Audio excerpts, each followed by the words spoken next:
भारत अपने हथियारों को लेकर आने वाले 10 साल आगे की सोचेगा, क्योंकि उसके सामने जो दुश्मन है वो कोई मामूली दुश्मन नहीं है। चीन जैसे दुश्मन उसके सामने सीना तान कर खड़े हुए हैं। तो वहीं फ्रांस ने भी भारत के लिए अपने रूल को तोड़ दिया है और HAL ने कर डाला ऐसा कारनामा जिसके बाद पाकिस्तान और चीन जैसे देशों की हालत खराब हो गई है। जानेंगे सभी बातों को डिटेल में, लेकिन उसके लिए आपको वीडियो शुरू से लेकर आखिरी तक जरूर देखनी होगी। तो चलिए बढ़ते हैं वीडियो की तरफ।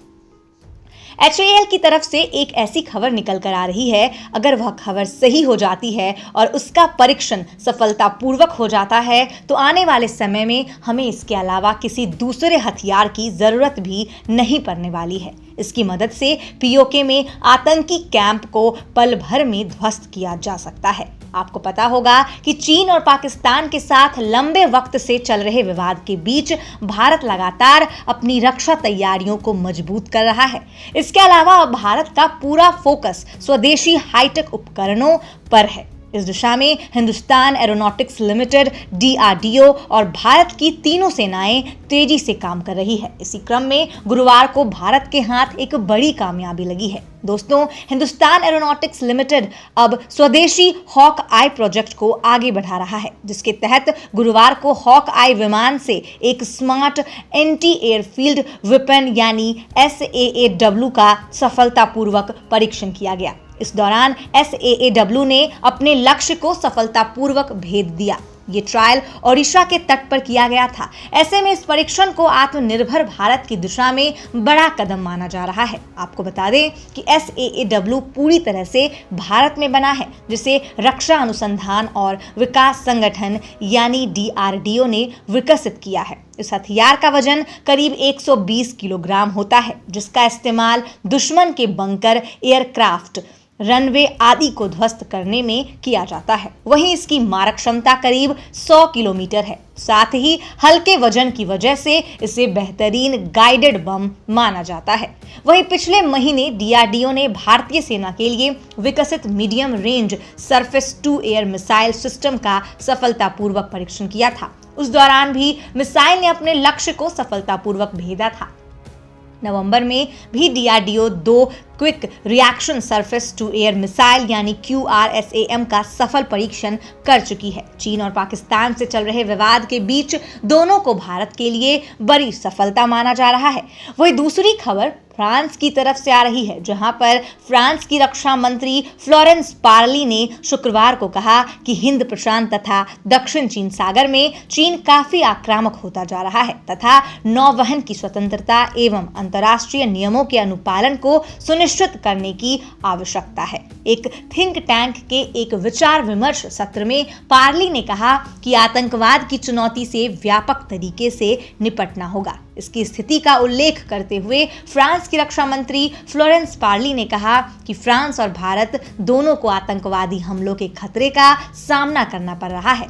फ्रांस की रक्षा मंत्री ने कहा कि चीन एक बड़ा देश है और जलवायु परिवर्तन जैसे कई ऐसे क्षेत्र हैं जहां सहयोग बढ़ा जा सकता है। उन्होंने कहा, चीन व्यापार एवं वाणिज्यिक साझेदार भी है, लेकिन हम यह भी देख रहे हैं कि क्षेत्र में वह आक्रामक होता जा रहा है और जब दक्षिण चीन सागर की बात आती है तो वह और भी विशिष्ट हो जाता है।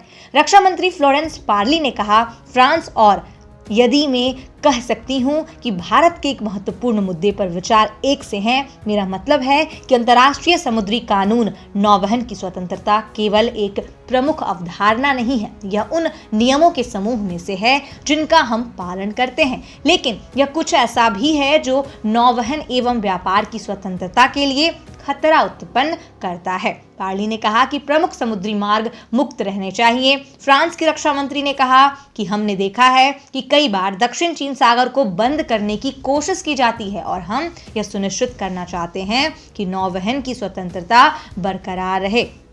पार्ली ने कहा कि फ्रांस हिंद प्रशांत को एक खुले एवं समावेशी क्षेत्र के तौर पर संरक्षित रखना चाहता है और यह किसी भी दबाव से मुक्त होना चाहिए। आपको हम बता दें कि फ्रांस की रक्षा मंत्री फ्लोरेंस पार्ली ने भारत आकर भारत के रक्षा मंत्री राजनाथ सिंह से मुलाकात की और साथ ही अजीत डोभाल से भी उन्होंने मुलाकात की है, जहां पर इन्होंने अफगानिस्तान मुद्दे पर भी बात की। इसके बाद इन्होंने भारत के प्रधानमंत्री नरेंद्र मोदी से भी मुलाकात की। इनका दौरा मुख्य रूप से सबमरीन और दूसरा एडिशनल राफेल जेट को लेकर था। भारत को फिलहाल दोनों ही हथियारों की बहुत अधिक जरूरत है, क्योंकि भारत एक तरफ तो चीन का मुद्दा लेकर तनाव में है, तो वहीं दूसरी तरफ पाकिस्तान भी अंदर ही अंदर चाल चल रहा है। आपको हम बता दें कि भारत ने फ्रांस के रक्षा मंत्री फ्लोरेंस पार्ली से अपनी यह बात कही है कि भारत आपकी सबमरीन नहीं लेना चाहता, बल्कि भारत आपके सबमरीन का फॉर्मूला लेना चाहता है। लेकिन यहाँ पर अभी कुछ भी मामला साफ होता हुआ दिखाई नहीं दे रहा है।